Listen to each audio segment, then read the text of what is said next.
I never thought grief could be sharpened into humiliation, but that was the moment it happened. The church smelled faintly of lilies and dust, the same scent that had clung to Henry's jackets when he came home from Sunday service. My husband was gone, his casket shut, yet I could still feel him in the pews, in the air. People whispered condolences as if words could fill the hole inside me. I kept my hands folded in my lap, trying to hold myself together. When the attorney cleared his throat and began to read Henry's will, my children leaned forward, eyes bright, like guests waiting for a performance. Laura, my eldest, smoothed the hem of her black dress and tilted her chin high, her mouth already curved into a smile she was fighting to suppress. David, my son, tapped his polished shoe against the wooden floor with the impatience of a man who believed his life was about to change for the better. The words spilled out like stones. $12 million split between them. Property holdings, 2 vacation homes. Gasps rippled through the small crowd, and I heard someone mutter, "What a fortune!" My chest tightened, not with envy, but with something colder.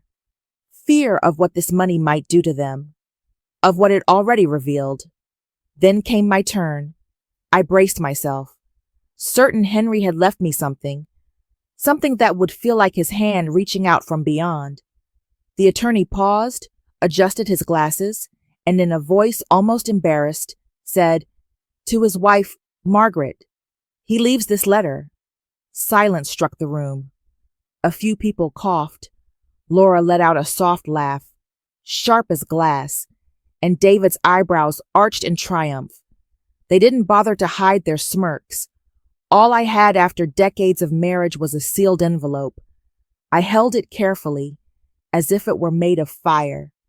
My cheeks burned under the weight of every eye fixed on me. The paper trembled in my hands. I wanted to flee that church, to hide my shame, but pride pinned me in place. When I finally slit the envelope open, a small brass key slipped into my palm. It glinted under the dim light like it carried its own secret. My breath caught. Alongside it was Henry's handwriting, steady and deliberate. "Trust me, Maggie. This key is yours alone." I stared at those words until they blurred. My children craned their necks, trying to glimpse what I held, but I folded the paper shut before they can see. Their money, their cars, their houses, it was all displayed before them. What I had was hidden, waiting, whispering of something they could not touch. As the service ended, people drifted away, leaving me standing in the aisle with that key pressed against my palm. Laura walked past me without a word, her perfume sweet and sharp, while David clapped a hand on my shoulder as if to console me, though the grin on his lips betrayed him. "Don't worry, Mom," he said under his breath. "We'll take care of you." I smiled faintly, though inside, anger flared. Take care of me? Or take from me? Once again, I slipped the key into my pocket, close to my heart, and told no one what it opened. Not yet. The shame of being mocked by my own children still burned, but beneath it, something else stirred, a fragile spark of defiance. Henry hadn't abandoned me. He had left me a puzzle, a test, perhaps even a weapon. And though my hands still shook, I knew one thing with certainty: that little brass key was about to change everything. The day after the funeral, I drove to the small brick building that housed the local bank. The key in my pocket felt heavier with every step I took. My palms were damp when I handed it to the clerk, who guided me to a private room lined with metal boxes. The scrape of the lock echoed in my ears as the door of the safe deposit box swung open. Inside lay no jewelry, no stacks of bills, no golden inheritance. Instead, there were folders, bound neatly with Henry's handwriting on the tabs. I pulled them out, one by one, my breath shallow, property deeds, stock certificates, trust documents with my name marked as sole trustee. And beneath them, wrapped in a leather cover worn from years of use, a journal. I pressed the book against my chest before I opened it. The first page carried Henry's familiar scrawl. "If you're reading this, Maggie, it means I've trusted you to finish what I started. I know our children love money more than memory. Protect what is right, even if it means protecting it from them." My throat tightened. Tears blurred the ink, but I kept turning pages. He had written of his doubts, his fears that Laura and David's ambition would twist them into strangers. He wrote about building safeguards, legal traps hidden in the fine print of the trust that would snap shut if they tried to fight me. His words weren't cruel. They were weary, the reflections of a father who had tried and failed to teach his children what truly mattered. I sat there for a long while, my fingers tracing his handwriting. Part of me longed to share the journal with Laura and David, to show them their father's disappointment and hope that it would change them. But another part of me, colder and wiser, knew it would only ignite their fury. When I returned home, Laura was already waiting at my kitchen table, her coat draped carelessly over a chair as if she owned the place. She didn't ask how I was holding up. She didn't ask about the key. She leaned forward, her eyes sharp. "Mom," she said, "we need to discuss your future. You can't live here alone. It's not safe. David and I think it's best if you consider assisted living." Her tone was sweet on the surface, but underneath I heard the command. I clutched my purse tighter, where the journal rested, and forced a smile. "I can manage. Laura, I've lived here for decades. This is my home." David entered a moment later. His tie loosened, his face flushed with confidence. He kissed my cheek, then whispered low so Laura wouldn't hear. "Whatever Dad left you, it belongs to all of us. Don't make this harder than it has to be." The room seemed smaller with both of them there, circling me like hawks. My chest ached, not from fear, but from the betrayal I had felt at the church multiplied tenfold. My children, my own flesh, saw me not as their mother, but as an obstacle standing between them and more wealth. I remembered Henry's words in the journal. "They will test you. Stand firm." Laura rose from the chair, her smile thin as paper. "Think about what I said. Mom, assisted living has its benefits, security, care. You wouldn't have to worry about bills or paperwork. We could take care of everything." I nodded quietly, but inside my resolve hardened. They thought I was fragile. That grief had broken me. They thought they could bully me into surrender. When the door shut behind them, I sank into the chair they had just vacated. The scent of Laura's perfume lingered, cloying and false. I placed Henry's journal on the table, laid my hand on its cover, and whispered to the empty kitchen, "I won't let you down." For the first time since the funeral, I felt the faintest spark of strength. It was small, yes, but it was mine. The following week, the pressure mounted like a storm rolling over the plains. Laura and David stopped pretending to care about my grief. Their phone calls grew sharper, their visits less about checking on me and more about circling the subject of what I might be hiding. One evening, Laura arrived unannounced, her heels clicking against the hardwood floor as though she owned the house. She opened cupboards, shuffled through stacks of mail on the counter, even glanced into the bedroom doorway as if searching for something. I followed her silently, the journal tucked safely away in my closet, my heart pounding with every step she took. "Mom," she said finally, arms crossed, "David and I have spoken with an attorney. If you won't let us help you manage what Dad left behind, we'll have to take it to court. Guardianship. It's the only way to protect you from mistakes. I bit my tongue to keep from lashing out. The word guardianship stung like a slap. I was not incompetent. I was not a child. But to them, I was suddenly fragile, someone to be maneuvered aside. That night, I couldn't sleep. I sat at the kitchen table with Henry's journal open, the lamplight yellow across the pages.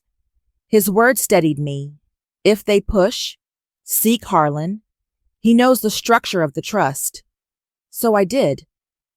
The next morning, I drove into town and stepped into Harlan & Co., a modest law office with worn carpets and shelves stacked high with leather-bound volumes. Mr. Harlan himself, silver-haired and sharp-eyed, rose to greet me. "Margaret," he said softly, "Henry told me you might come." I handed him the journal, my hands trembling. He read silently, nodding from time to time, then closed it with a sigh. "Your husband was meticulous. He built protections, no contest clauses, acceleration triggers on the loans tied to their inheritance. If your children file against you, they'll lose everything they've been given and be saddled with debts they can't escape." The words should have comforted me, but instead they left me hollow. "I don't want them destroyed," I whispered. "I just don't want to be erased." Harlan leaned forward. "Then you must hold steady. Do not provoke. Let their own greed do the work." I left his office with a mixture of dread and strength. Henry had laid the groundwork, but the burden of carrying it forward fell on me. That evening, as I locked the front door, I heard a knock at the back. Startled, I found Ethan standing there, Laura's son. He was lanky, his backpack slung over one shoulder, eyes uncertain. "Grandma," he said, shifting on his feet, I know Mom and Uncle David are pushing you. I heard them talking. They think you've got something hidden, but I don't care about the money. I just want to know what Grandpa wanted." His voice cracked, and in that moment, I saw the boy he used to be, building toy boats on the lake with Henry. My heart softened. I motioned him inside, poured him a glass of milk like I had when he was small. We sat at the table, and for the first time since the funeral, I shared part of the truth. I showed him a page of the journal, not the legal details, but Henry's words about family and legacy. Ethan read quietly, then looked up with tears in his eyes. "They don't get it," he said. "But I do. Grandpa wanted more than money." I nodded, gripping his hand. In his touch, I felt an anchor, something Henry must have hoped for, a future not yet poisoned by greed. From then on, Ethan became my ally. He helped me scan documents, store copies safely, and keep records of the threats Laura and David hurled my way. He was young, yes, but he carried Henry's steadiness in his bones. The storm outside grew louder. My children had drawn their battle lines, but I no longer felt alone.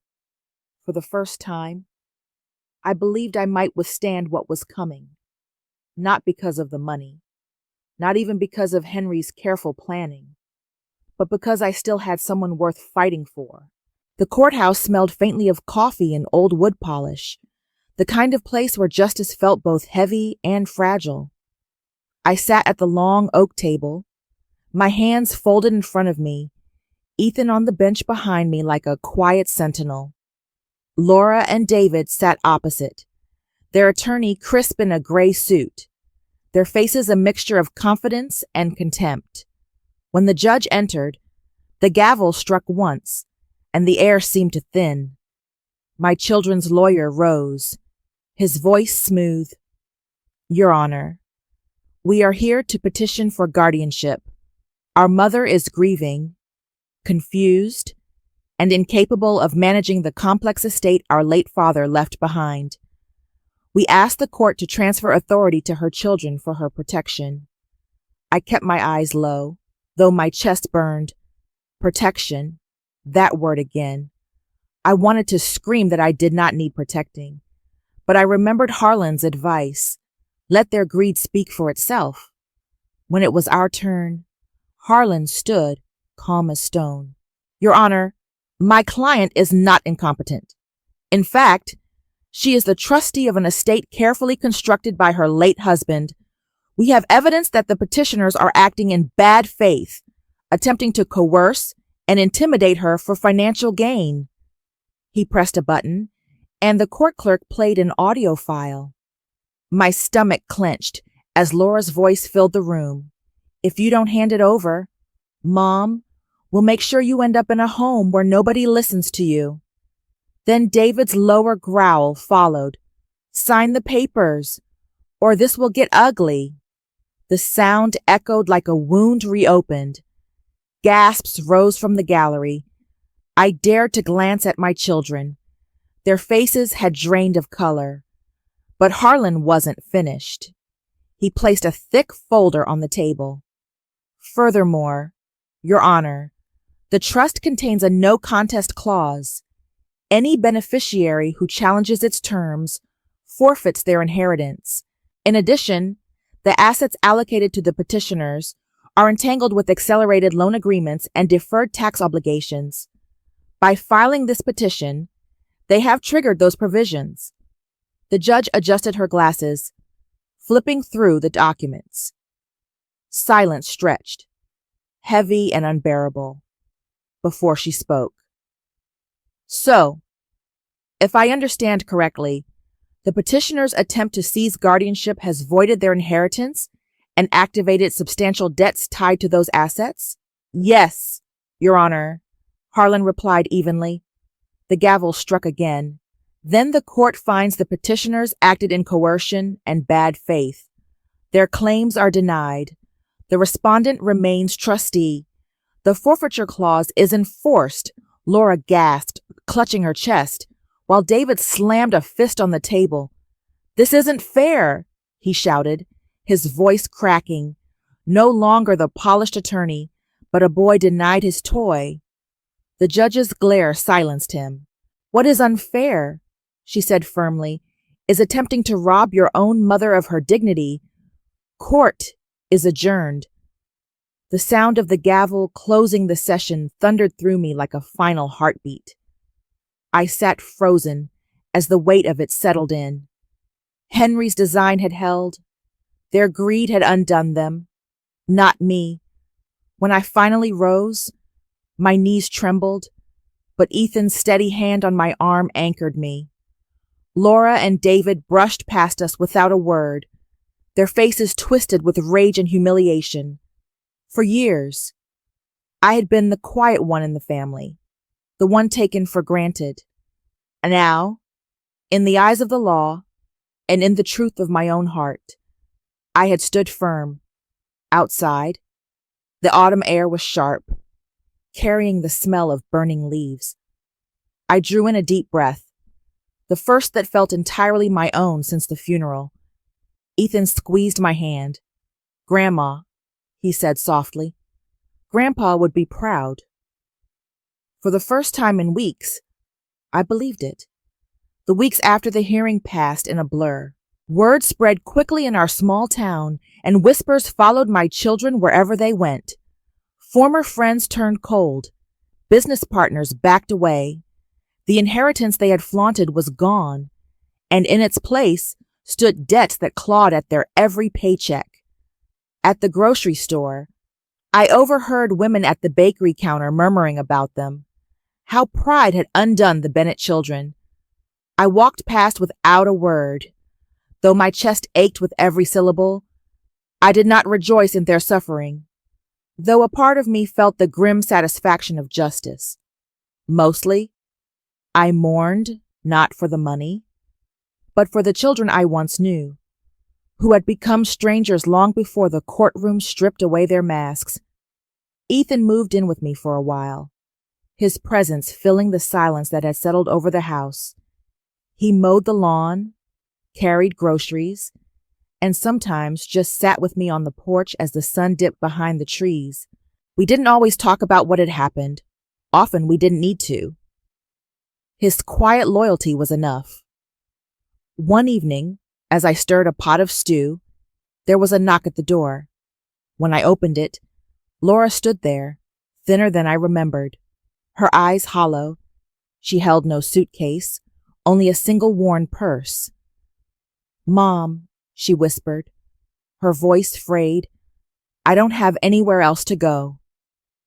For a long moment, I simply looked at her. The daughter who had laughed at my humiliation now trembled on my doorstep. My chest ached with the pull of old love and fresh wounds. Finally, I stepped aside. "You can stay," I said softly, "but don't mistake this for forgiveness." Her eyes filled with tears, and she nodded. That night she slept in her childhood room, stripped of its old posters and replaced with silence. I gave her shelter, but not absolution. Later, I sat at my desk with Henry's journal open beside me. With Ethan's help, I began drafting my own will. The house, the savings, the trust, everything would go to Ethan, with one condition: that he preserve Henry's journal and the small wooden boat Henry had carved for him as a boy. They were to remain in the family, not as trophies, but as reminders of what endures when money fails. Writing those pages was harder than I expected. My pen hovered over words like legacy and love, and I thought of the man who used to sit on this very porch, humming, while he mended fishing lines. I could almost hear Henry's voice, steady, calm, reminding me that wealth without values is nothing more than dust. As I finished, Ethan came in carrying mugs of tea. He set one beside me and glanced at the papers. "Grandma," he said, "are you sure about all this?" I looked at him, this young man who had chosen compassion over greed, and nodded. "I am. You're the future of this family. But remember, what I leave you isn't just money. It's responsibility." He smiled faintly, and for the first time I saw not just a grandson, but the man he was becoming. One afternoon, Ethan and I sat by the lake where Henry had once taught him to fish. The water shimmered gold with the late sun, and a breeze stirred the reeds. Ethan skimmed stones across the surface, his laughter echoing like a promise.